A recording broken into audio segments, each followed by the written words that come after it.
Hello everyone and welcome back to the High School Sports Beat, brought to you by Alfred State College. It is time now for the High School Notebook, brought to you by Dunkin. America runs on Dunkin, and as always we are joined by Paul Gotham from PickinSplinters.com. Paul, what's on the website right about now? It's strange to think, but we're going into the last week of the regular season of baseball, so we'll have all your standings, stats, local leaders, top 10 polls, and players of the week there for you. Also, this weekend we will have full coverage as Monroe Community College goes for the East District Championship.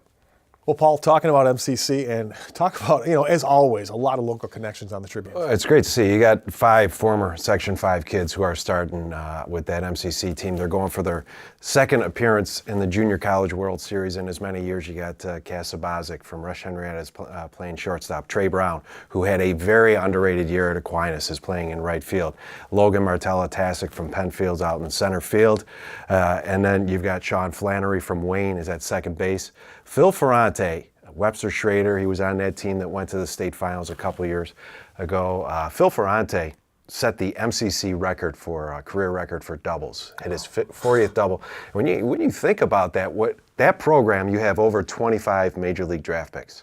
You have guys, Danny Mendick, who's now with the White Sox program. You have Greg Cagle, who's been on the press box a lot. And here's Phil Ferrante is now at the top of one of those lists. It says a lot about him and his accomplishments. It says a lot about Section 5 talent, that such a heavy area-laden roster, that program consistently is a really good program. Yeah, anybody who wants to kind of look down on junior college baseball, I invite you to take a trip out to Oklahoma sometime and watch that level of play, because there are draft picks. Every team has multiple draft picks on the field.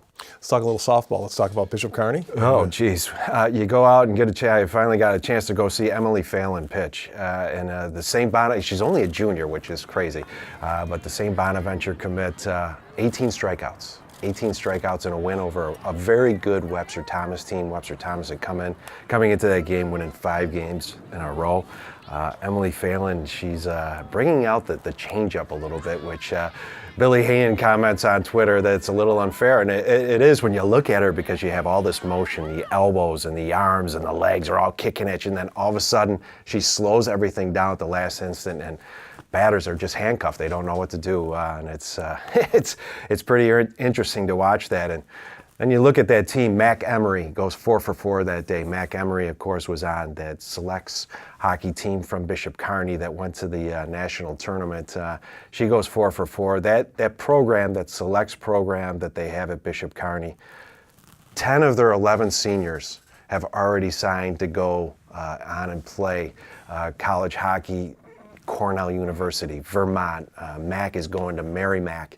And it's the success of that program. When you look at the foresight, I can't say enough about Chris Belmont, Steve Saluzzo, and Carmer Zetta, and their foresight to take a look and say, we have an opportunity here, and to bring in that hockey program. It's a diamond in the rough of our local sports. And talk about thinking outside of the box as far as a way to get attention to their school, money into their school, but I mean, it's doing what it's promising. They're delivering. Yeah, and I think that says a lot about it. It's like, okay, we can do this for you, and we're gonna deliver on our promise. Not everybody can do that in this day and age, and I think that says a lot about them. All right, Paul. Awesome. Great stuff as always. Thanks so much. We're back with more of the High School Sports Beat, brought to you by Alfred State College right after this.